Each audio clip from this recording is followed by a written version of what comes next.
Assalamualaikum warahmatullahi wabarakatuh. Pemirsa sahabat muslim, pada video ini kita akan menilik sejarah mengenai tragedi berdarah penikaman Amirul Mukminin Umar bin Khattab radhiyallahu anhu ketika sedang menjadi imam salat subuh berjamaah bersama sahabat lain. Sebelum kita mulai pembahasannya lebih mendalam, silakan subscribe channel YouTube Sarjana Muslim dengan klik tombol merah di bawah video ini. Sahabat Umar bin Khattab adalah sosok seorang yang gagah dan pemberani.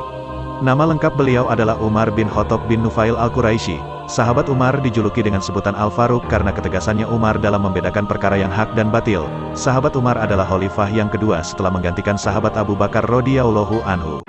Dahulu Umar adalah termasuk tokoh yang sangat keras menentang Nabi Muhammad SAW.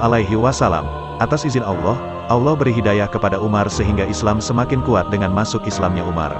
Alkisah, pada suatu hari sahabat Umar sedang menunaikan ibadah sholat subuh berjamaah bersama sahabat lainnya, dan saat itu beliau sebagai imam salat berjamaah tersebut. Tiba-tiba masuklah seorang yang beragama Majusi berbangsa Persia, yang bernama Abu Lu'lu'ah. Beliau Umar bin Khattab lalu ditusuk oleh Abu Lu'lu'ah dengan belati sebanyak 6 kali tusukan. Sehingga jatuh tersungkurlah Umar dan berlumuran darah. Di antara 6 tusukan tersebut mengenai di bawah pusar beliau. Belum puas setelah menikam sahabat Umar, Abu Lu'lu'ah menikam sahabat-sahabat Nabi yang lain. Tercatat 13 orang terkena tikaman belati Abu Lu'lu'ah, 7 diantaranya gugur dan meninggal. Setelah itu Abu Lu'lu'ah membunuh dirinya sendiri. Sholat subuh berjamaah tetap dilanjutkan dan diimami oleh sahabat Abdurrahman bin Auf. Kemudian dipanggillah tabib untuk mengobati luka-luka Umar, namun Umar tak kunjung sembuh jua hingga akhirnya Umar menghembuskan nafas yang terakhir. Jasad Umar dimakamkan di samping makam 2 sahabat tercintanya, yakni Nabi Muhammad dan Abu Bakar. Kompleks pemakaman beliau sekarang telah masuk dalam area Masjid Nabawi di Madinah Munawwaroh. Umar meninggal di usia 63 tahun, setelah memimpin dan menjadi khalifah selama 10 tahun 6 bulan 4 hari. Banyak jasa yang telah Umar tetapkan untuk umat Islam, diantaranya adalah menetapkan kalender Hijriyah yang dihitung sejak Nabi Muhammad SAW hijrah ke Madinah.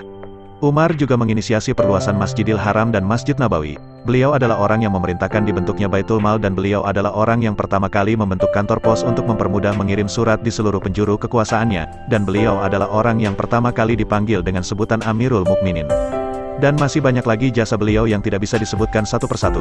Sahabat Umar adalah termasuk dari 10 sahabat Nabi Muhammad SAW yang dijamin oleh Nabi Muhammad masuk surga. Pada masa kekhalifahan Umar bin Khattab, pengaruh dan kekuasaan umat Islam mulai meluas hingga ke penjuru benua Asia dan Afrika.